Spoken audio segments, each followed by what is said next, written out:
59. The breaking news. Lavanya's POV. It's all over, I told Ruhi, staring at a withering rose in the garden on the terrace. It looked lifeless among the vibrant blooming flowers. Just like me. Why are you saying that? Don't lose hope, Lavi. Ruhi tried to reassure me, but it wasn't enough. I don't think he loves me, Ruhi. He's an American playboy. Haven't you seen the news about him? I shook my head, my mind tangled with doubts. Yeah, but... She sighed. You love this American guy. Why? My voice broke as tears welled in my eyes. Why did I have to fall for someone I can never... I sobbed, unable to finish my sentence. Hey, Lavi. Shh. Ruhi pulled me into a side hug. Come on, nobody is perfect. Not everyone is like you.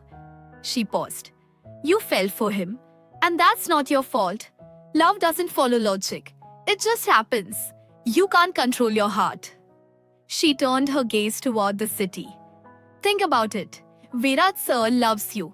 He's a perfect gentleman, comes from a respectable family, and has everything a girl dreams of.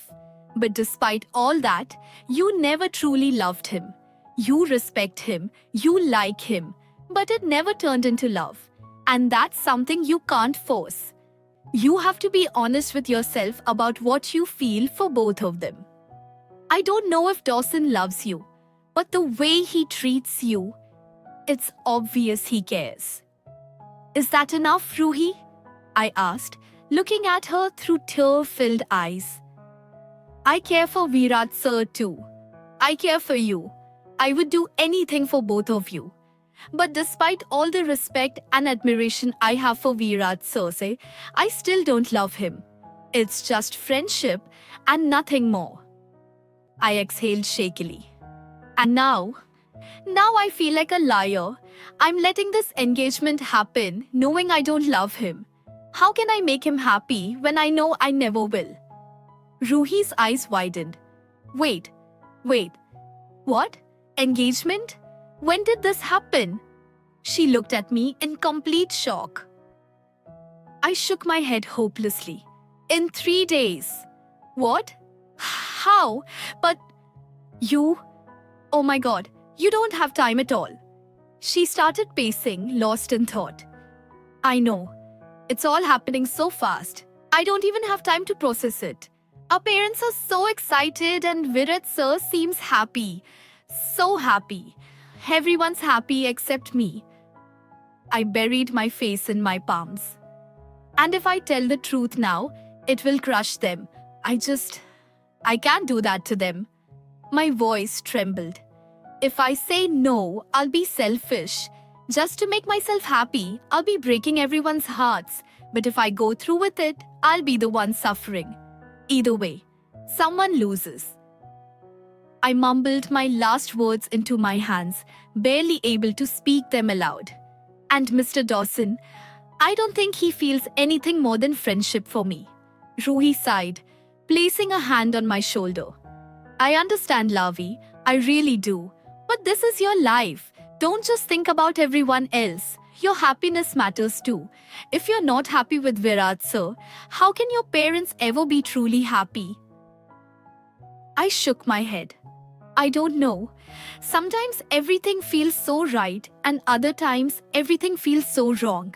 In just 3 days my future will be decided. I sobbed again.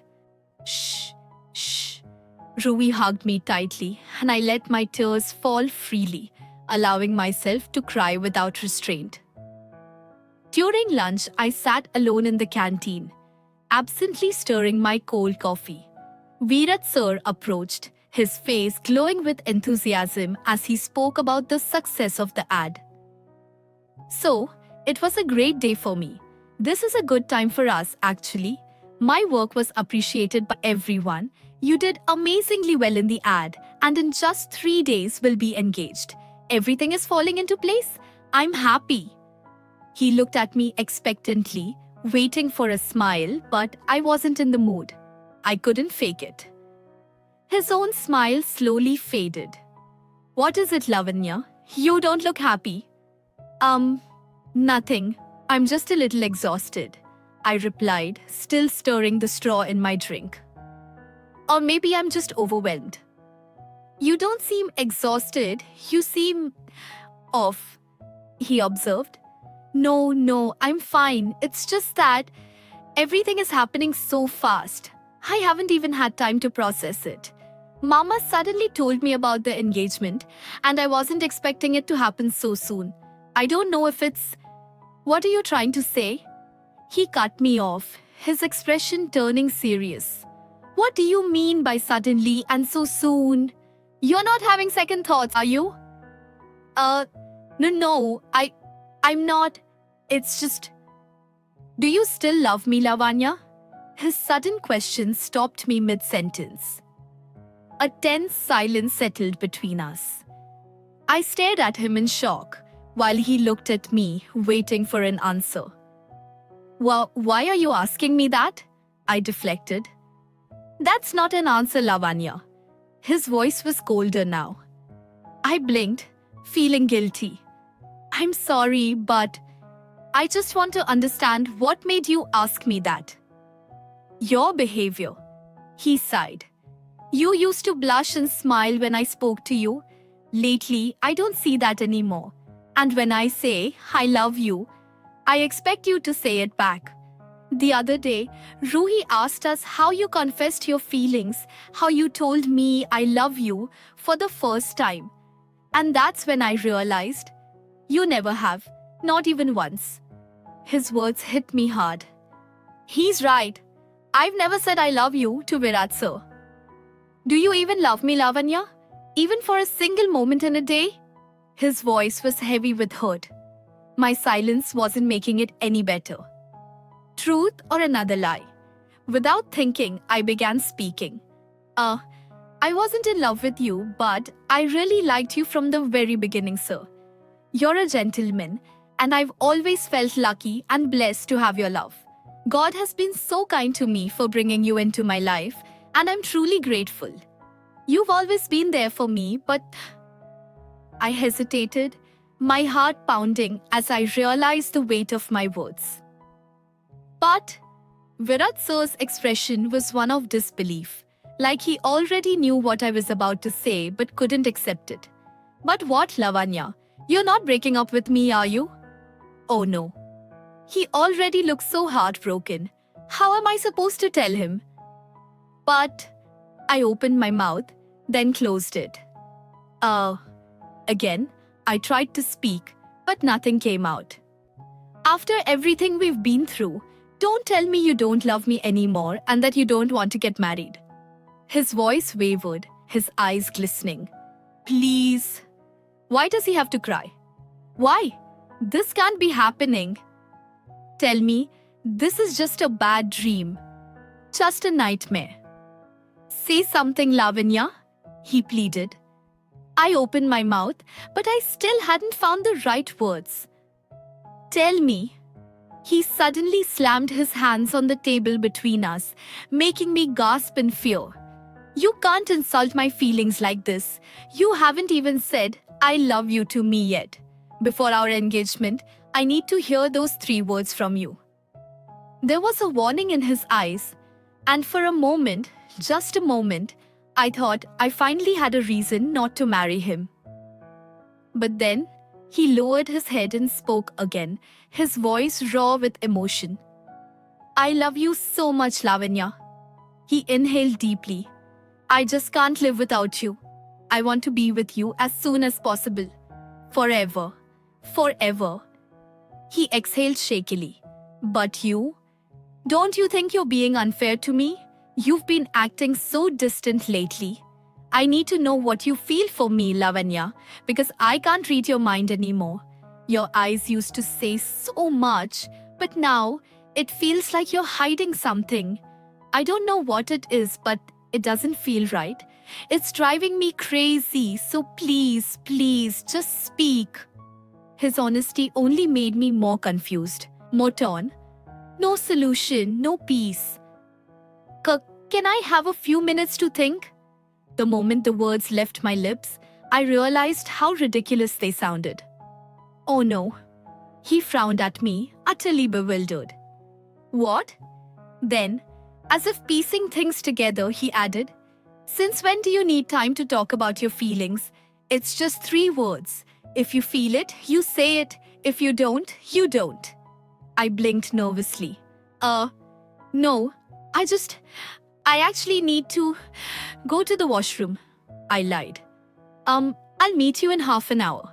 I nodded rapidly, trying to sound convincing. He just stared at me, unblinking. I forced a weak smile, stood up, and walked away, feeling his gaze burning into my back. But I didn't dare turn around. I searched for Ruhi and finally found her chatting with some office colleagues. She was laughing, her face glowing with happiness. Of course, she's happy. It's a big day for her career, too. The moment she saw me, her smile slowly faded. Lavi? I rushed to her, my breath uneven. I need to talk to you. It's really important. I need your help. Her expression turned serious. Yes, Lavi. What happened? I was just about to speak when suddenly one of the office guys shouted, Here comes the man of the day. We all turned in the direction of his gaze and saw Virat sir approaching. Rui and I exchanged a quick glance. I assumed it had something to do with the ad. The guy called out again, waving people over. Hey guys, come here, gather around. He had everyone's attention now, and employees started moving toward us, all curious about what was happening. Did you hear the big news? He exaggerated the word big, looking around as if expecting someone to already know. Confused murmurs filled the air as people exchanged glances. Well, then, let's congratulate Mr. Oberoi. He's getting engaged soon, he announced, and an excited cheer erupted from the crowd. What? How does he know? My eyes widened in shock and my mouth fell open. Ruhi looked just as stunned. Neither of us had expected this. As people clamored for more details, the guy continued. Yeah, that was just the good news. But the best news is, Virat sir is getting engaged to one of our very own colleagues. Gasps and wows rippled through the crowd as everyone wondered who the lucky girl was. Forget about how he found out, now everyone knows. My inner voice screamed. And it's all thanks to him. I shot the guy a sharp glare, but he was too busy enjoying the attention. Tika, Virat sir on the other hand looked amused. The employees surrounded him, offering their congratulations. The guy, grinning like he was Virat's best friend, slung an arm around his shoulder. And the bride-to-be is... He paused dramatically, making my heart pound like a drum. Panic surged through me. I felt self-conscious, exposed. I had no idea where to look, where to hide. Her name is... He glanced at me, wiggling his brows. I quickly averted my gaze, my breath hitching. Miss Lavanya Verma, he finally announced, his voice ringing through the hall. Inside me, something shattered like fragile glass. The hall erupted in applause and cheers. Dozens of eyes turned to me, and the weight of their gazes crushed me. Ruhi clutched my right shoulder, sensing how overwhelmed I was. Virat sir stole a glance at me. His expression carried accusations, unspoken complaints, sorrow, and a silent plea. It only broke me further. Unable to meet his gaze, I turned my head away, my eyes searching for an escape. And then I saw him. Standing among the crowd, frozen in shock, his hands had stopped mid-clap the moment he heard my name. Balram sir. He knew. He had sensed there was something between me and Mr. Dawson, though he had never questioned me about it. But now, his eyes held so many unanswered questions. I couldn't hold his gaze for long. The concern in his eyes, the confusion, it was unbearable. Lowering my head, I blinked rapidly, trying to keep my tears at bay. This is exactly what I was afraid of. Facing all these questioning eyes.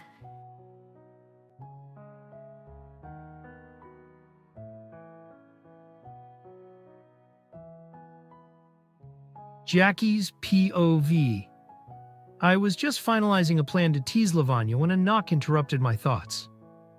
"Come in," I said, flipping through the pages of a file.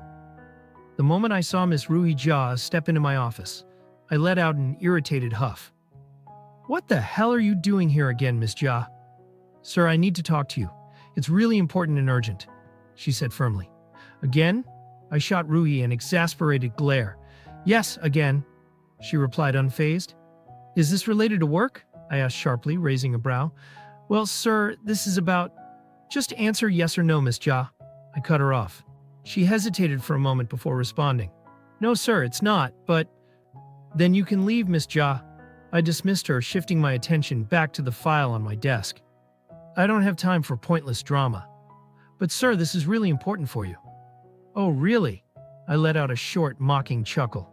"Yes." She straightened, trying to look serious, but I found the whole thing ridiculous. "Are you finished now?" I asked dryly before giving her a curt nod. "Get back to work. You're going to regret this for the rest of your life if you don't listen, sir." She blurted the words so fast I barely caught them. I exhaled, sharply, patience wearing thin. "Miss Jha, I have important work to do.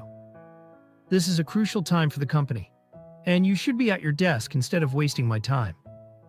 Grabbing the new product file, I strode toward the door, irritation bubbling inside me. This woman always finds a way to piss me off. Ruhi panicked when she saw me leaving. Sir, please, just 2 or 3 minutes. You need to hear this, Mr. Dawson." "Get out of my way, Ms. Jha." I brushed past her, stepping out of the office, but she followed me persistently. "You're wasting both our time." I rolled my eyes. "Sir, please, just stop. It's about Lavanya," she hissed. "Lavanya?" I halted abruptly, turning to face her. My narrowed gaze locked onto hers. "You have—" I checked my watch. "Exactly 2 minutes to make your point, Miss Jha. After that, you will go back to your desk. Understood?" She nodded rapidly. "Your time starts now," I said, resuming my stride. "What? Like this?" she stammered, trying to keep up with my pace, her breathing growing heavier. "Yes, do you have a problem with that?" "But sir, can't we sit and talk?" "Everyone is watching and listening," she whispered urgently. 1 minute 45 seconds left, Miss Jha. "Sir, please, this is a very sensitive topic." 1 minute 40 seconds. She fell silent for a few seconds as we neared the conference hall. Then, finally, she spoke. "It's Lavanya." She took a deep breath. "She's getting engaged." I stopped dead in my tracks. Ruhi, caught off guard, bumped into my back. "What?" I turned to her slowly, my voice coming out hollow. "What?" She exhaled sharply. "Now, do you understand why this is so important?" Her voice was grave, her expression serious. I just stood there, staring at her in stunned silence. My mind reeled. What the hell is this? Engagement? Lavanya, how is this even possible? What the hell is going on? No, this can't be true. This woman is lying. She must be, trying to get back at me. I shot her a furious, doubtful look, but she simply crossed her arms and raised a brow, as if daring me to challenge her. This has to be a joke. Just a stupid, cruel joke? No,